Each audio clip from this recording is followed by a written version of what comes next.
Përshëndetje miq, uroj të jeni mirë dhe mirë se erdhët në kanalin tim.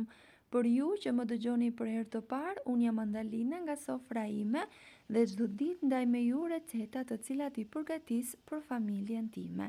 Sot kam përgatitur recetën tradicionale shqiptare, është kaq e thjeshtë, ka një aromë dhe një shije fantastike dhe shija e saj na bën nostalgjik dhe na çon shumë vite pas në fëmijëri. Është ëmbëlsira që përgatisin gjyshet dhe nënat tona. Qumështori i pjekur bëhet shumë i mirë dhe është shumë i thjeshtë në përgatitje. Fillojmë pa humbur kohë duke ndarë me ju mënyrën se si e përgatisim ne. Në një enë do shtojmë 3 lugë gjelle miell gruri, 3 lugë gjelle nise shte, 2 vanilje dhe masën do ta përziejmë shumë mirë në mënyrë që të lidhen përbërësit.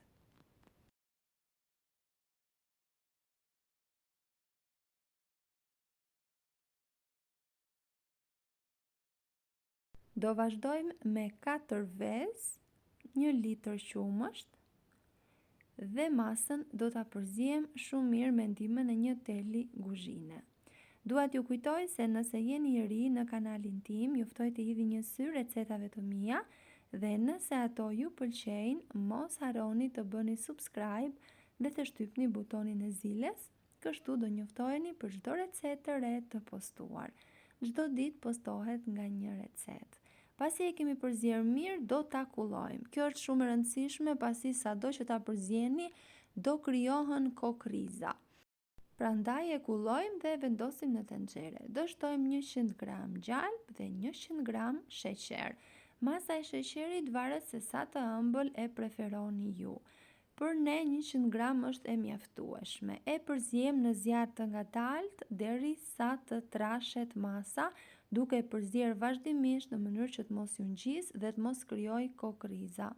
Pasi është trashur masa, e vendosim në tavën e pjekjes, e hapim shumë mirë në sipërfaqe. Është kënaqësi për mua të mësoj se nga cili vend i Shqipërisë apo i botës më ndiqni. Nëse keni dëshirë, mund të ma shkruani në koment.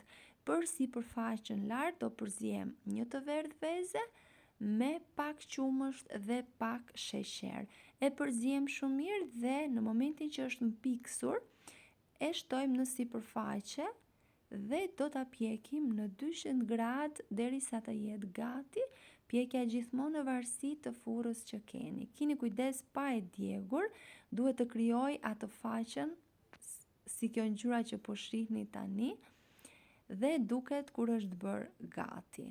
Dhe është gati për ta shijuar. Nëse ju ka dalë nga mendja apo nëse nuk e keni provuar, ju sugjeroj ta përgatisni në këtë mënyrë pasi bëhet shumë i mirë.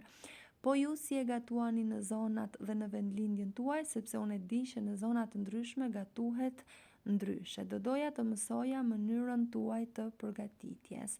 Dhe nëse ju pëlqeu kjo video, për të më mbështetur, mos harroni të bëni like dhe të lini përshtypjen tuaj në koment. Unë ju falenderoj për të gjithë mbështetjen që jepni kanalit tim, recetave të mia, për çdo like, koment dhe çdo shpërndarje. Nuk e keni iden se sa motivimi i madh që jeni për mua. Bashkë do dëgjohemi në recetën e radhës. Faleminderit.